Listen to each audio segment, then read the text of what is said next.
This is the Montana film, projected exactly as it was photographed. The objects are moving against a 25 to 28 mile an hour wind. This is the film in double frame or slow motion.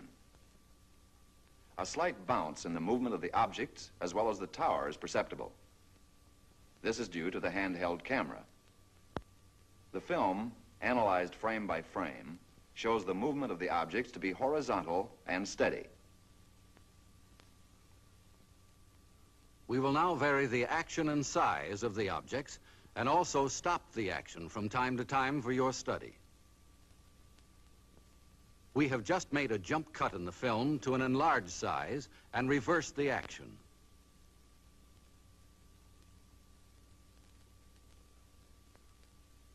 You are now seeing the objects exactly as they were photographed, but from a closer perspective.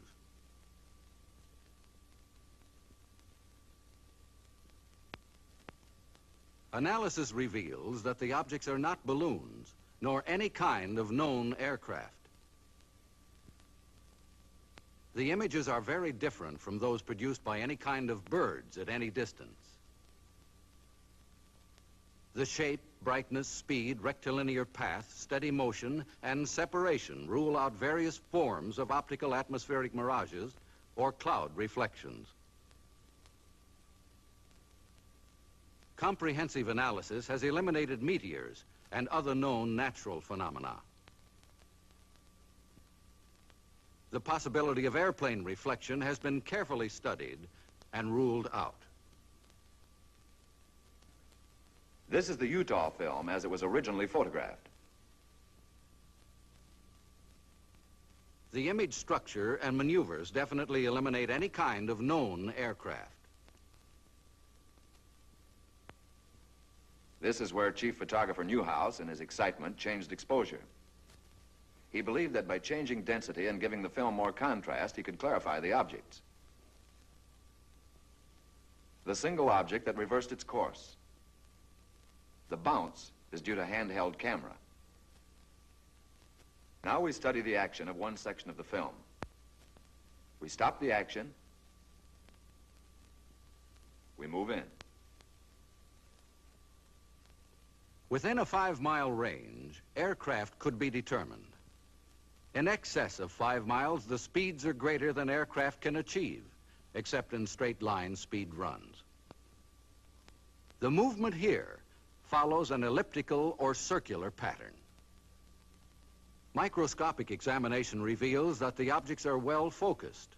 Their size varies from 1/6 to 1/10 the size of the moon, as it appears to the naked eye. Their form is circular and sometimes elliptical. This fits the commonly used flying saucer description. Observe the object in the upper left corner. We move in to study the action. The object upper left will go out of frame on widescreen projection.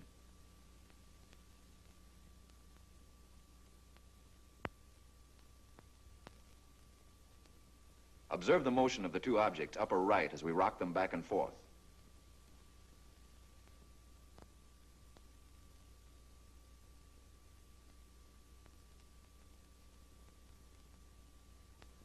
Now we move over and up on the frame to make a closer study of the object in the upper left corner.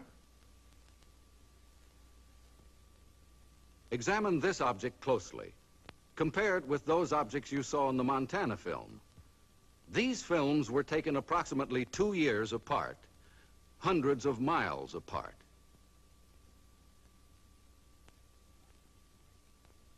We drop back to the original perspective and resume.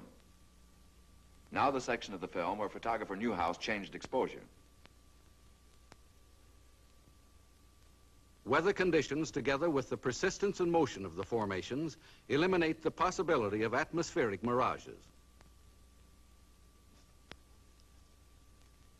Photogrammetric experiments have shown that the images cannot be associated with any kind of birds at any distance. Stop. Now forward again.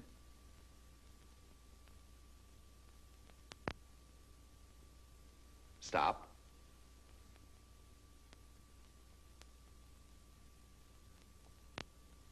We drop back to original perspective.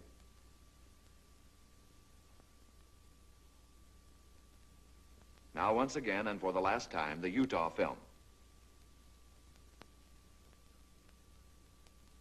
The objects cannot be associated with any known balloon observations. For the last time, the Montana film.